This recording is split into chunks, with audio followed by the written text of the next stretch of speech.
सो बच्चे first question is that how beryllium differ from other group members. These are the different cases जिनको हम discuss करने जा रहे हैं कि these are the properties which are different from other group members. Okay, just like beryllium जो है वो क्या होता है, अनएक्सपेक्टेडली स्मॉल साइज़ होता है बेरिलियम का. बेरिलियम फर्स्ट ग्रुप है एलिमेंट्स का. जैसे कि अगर हम देखें बेरिलियम, मैग्नीशियम, कैल्शियम, स्ट्रांशियम, इसी तरह से बेरियम एंड रेडियम हो सकता है. Okay, beryllium first most element है, तो इसको स्मॉल इन साइज़ तो होना चाहिए बाकी की निस्बत से, क्योंकि हम कहते हैं कि down to group atomic size क्या हो रहा होता है, इंक्रीज़ हो रहा होता है. तो बेरिलियम स्मॉल साइज़ में तो होना चाहिए, लेकिन beryllium unexpected small size, beryllium has unexpected small size, जितना होना चाहिए उससे भी अनएक्सपेक्टेडली कम है. ठीक है, नेक्स्ट है अनएक्सपेक्टेड हाई इलेक्ट्रोनेगेटिविटी. बेरिलियम, अब अगेन दोबारा हम देखते हैं, हमें पता है electronegativity down to group decrease होती है, तो इट्स मीन ताप वाले जो एलिमेंट है उसकी इलेक्ट्रोनेगेटिविटी हाई होनी चाहिए, बट हाई तो है, अनएक्सपेक्टेडली हाई है. मीन जितनी हाई होनी चाहिए उससे भी कहीं ज़्यादा हाई इलेक्ट्रोनेगेटिविटी इसकी होती है.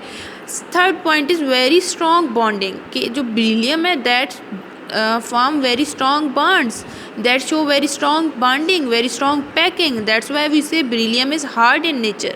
Okay, fourth point is that high polarization power. ठीक है, अनएक्सपेक्टेड या फिर एक्सट्रीमली स्मॉल साइज़ होता है इसका. ठीक है, अगर स्मॉल साइज़ आपने डिस्कस किया होगा, जितना स्मॉल साइज़ होगा उतना ज़्यादा हाई पोलराइजेशन पावर होती है. ये हमने पोलराइजेशन इफेक्ट के अंदर डिस्कस किया था कि जितना स्मॉल साइज होगा उतना हाई पोलराइजेशन पावर होगी. And next point is that amphoteric in nature. Beryllium is amphoteric in nature. Amphoteric आपको पता है, एम्फोटेरिक कंपाउंड्स वो होते हैं जो एज एन एसिड भी एक्ट कर रहे होते हैं, एज एन बेस भी एक्ट कर रहे होते हैं. जब एसिड के साथ रिएक्ट करते हैं तो एज एन बेस रिएक्ट कर रहे होते हैं, एज एन बेस. ठीक है, बेस एंड एसिड रिएक्शन ही जो होते हैं वो न्यूट्रलाइजेशन रिएक्शन होते हैं, जिसके नतीजे में साल्ट और वाटर बन रहा होता है. Next is base neutralisation reaction. देखो एम्फोटेरिक है, बेस न्यूट्रलाइजेशन, बेस यूज़ कर रहे हैं स्ट्रॉन्ग. अगर जहाँ बेस के साथ रिएक्शन है तो बेरिलियम का compound as an acid behave करेगा. ठीक है, न्यूट्रलाइज होकर एक कम्प्लेक्स, इस केस में साल्ट नहीं बल्कि कम्प्लेक्स बना देते हैं. अब देखना नोट करने वाली बात यह है कि देखो एज एन बेस भी एक्ट कर रहा है, same compound as an acid भी एक्ट कर रहा है. सो इट्स मीन इट्स क्या, it is amphoteric in nature. And the next point is that almost inner toward different reactions. जो बेरिलियम है वो ऑलमोस्ट इनर्ट होता है. It's mean it is not a good reactive agent, like we have discussed in that beryllium does not show any reaction with the water. This is also question about that part. Okay, कि beryllium water के साथ reaction show नहीं करता. तो इस तरह का भी क्वेश्चन आ सकता है. देखो अब बेरिलियम वाटर के साथ भी रिएक्शन शो नहीं कर रहा, और in another cases that beryllium also is not a good reactive agent with N acid, के एसिड के साथ भी कोई अच्छा रिएक्शन इसका कोई ख़ास नहीं होता. तो it's mean it is almost inner toward different reactions. ठीक है, these are the different properties which are different from other group members of beryllium. So next question जो है that can be why beryllium does not react with water. For a substance to react with water it must have both और any of two properties given below. अब कौन सी दो properties हमें दी गई हैं कि it must be easily ionizable, it must be a strong oxidizing properties, it must be a strong oxidising agent और a strong reducing agent. Okay, अब easily ionizable यानी ईजिली आयोनाइज हो जाए, अपना इलेक्ट्रॉन ईजिली लूज़ कर दे. तो यहाँ पे देखें बेरिलियम का एक्सट्रीमली स्मॉल साइज़ है, +2 चार्ज है, चार्ज डेंसिटी ज़्यादा है, वॉल्यूम देखिए इसका कम है, साइज़ इसका कम है, तो ये अपने इलेक्ट्रॉन को वेरी स्ट्रॉन्ग हेल्ड करेगा. जब इसका स्ट्रॉन्गली हेल्ड होगा बाय न्यूक्लियस तो क्या ये अपना इलेक्ट्रॉन ईजिली लूज़ कर देगा? क्या ये ईजिली आयोनाइज हो जाएगा? No, it's not easily ionisable. So ये भी प्रॉपर्टी इसके अंदर नहीं है. ओके, स्ट्रॉन्ग ऑक्सीडाइजिंग प्रॉपर्टी तो आपको पता है जो सेकंड ग्रुप के एलिमेंट्स होते हैं like alkaline earth metal, they are not strong oxidising agent, बल्कि जो दूसरे मेंबर्स हैं वो स्ट्रॉन्ग रिड्यूसिंग एजेंट तो हैं, स्ट्रॉन्ग ऑक्सीडाइजिंग एजेंट नहीं है.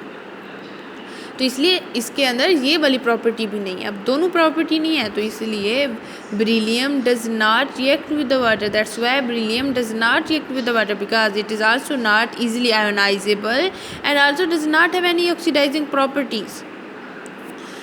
सो थर्ड क्वेश्चन जो हो सकता है बेरिलियम के बारे में, that is why beryllium does not impart any colour. तो बच्चे दो तरह के इफ़ेक्ट होते हैं जिनकी वजह से कलर इम्पार्ट हो सकते हैं, ठीक है, जिनमें मैं यहाँ पे लिखती हूँ photo electric effect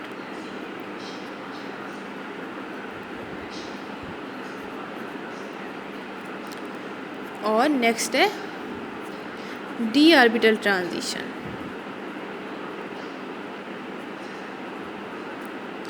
photo electric effect and D orbital transition. पहले तो इलेक्ट्रॉनिक कॉन्फ़िगरेशन देख लेते हैं। बेरिलियम 4 एटॉमिक नंबर है, 1s2 2s2, there is no d orbital, ठीक है। जब डी ऑर्बिटल है ही नहीं तो डी ट्रांजिशन भी नहीं होगी, ये हम डिस्कस कर चुके हैं। So that's why D transition effect भी नहीं है, तो कलर इम्पार्ट वो वाला डी ट्रांजिशन की वजह से भी नहीं होगा। नेक्स्ट है because of smaller size valence electron strongly held by nucleus. अब देखो फोटो इलेक्ट्रिक इफेक्ट क्या होता है कि लूजली हेल्ड इलेक्ट्रॉन एक्साइट होकर जाता है, फिर वापस जब आता है एब्जॉर्ब एनर्जी रिलीज करता है, विजिबल रीजन के अंदर वो फॉल करती है और कलर दे देती है। जब इलेक्ट्रॉन स्ट्रांगली हेल्ड है वो एक्साइट ही नहीं हो सकता, न्यूक्लियस उसको एक्साइट ही नहीं होने दे रहा, तो वो फोटो इलेक्ट्रिक इफेक्ट भी शो नहीं करेगा। दोनों इफेक्ट शो नहीं है तो beryllium does not impart any colour. Photoelectric effect क्यों नहीं शो करता? Because of smaller size valence electrons are strongly held by nucleus. D orbital transition क्यों नहीं होती? Because of absence of d orbitals, okay, that's why no electronic transition to d orbital occurs. So both effect cannot be showed by beryllium, that's why beryllium does not impart any color in a flame test.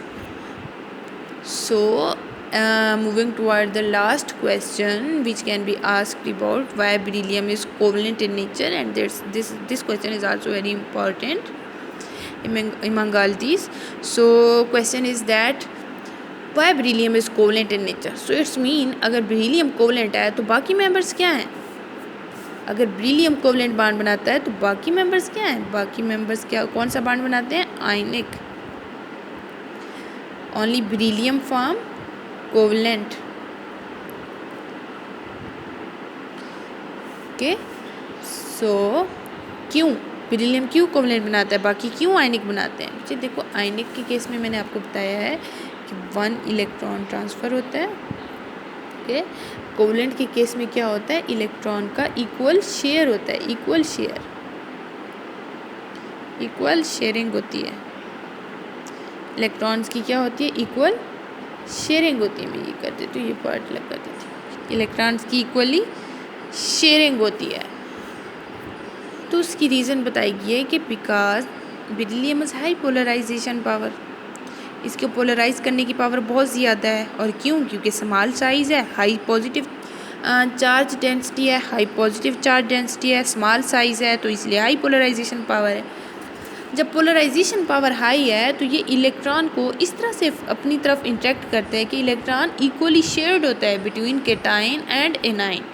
Electron becomes equally shared between cation and anion. जब electrons equally shared हो जाएंगे तो of course जो bond sharing से बनेगा that will be covalent in nature. So the answer of question can be that due to small size of beryllium plus 2, it pulls the electron cloud from chloride such that the electrons are effectively shared, not transferred. ठीक है, जब electron transferred ही नहीं होंगे तो वो bond जो transfer होने से बनते हैं जैसा कि आयनिक, तो वो बनेंगे ही नहीं, ना ही कोऑर्डिनेट कोवलेंट इस तरह से जो ट्रांसफ़र ऑफ इलेक्ट्रॉन से होता है. अगर शेयरिंग से बन रहे हैं, इफ़ेक्टिवली शेयर्ड है, तो शेयरिंग ऑफ इलेक्ट्रॉन से तो कोवलेंट बॉन्ड बनता है.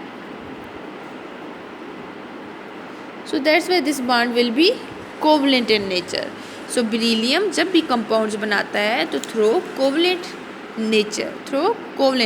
These are all different properties and based on these properties different question arises about beryllium that we have discussed in detail.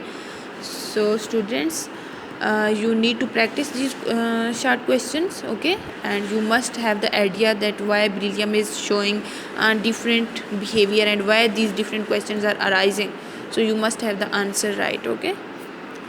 Thank you. Good luck. Allah Hafiz.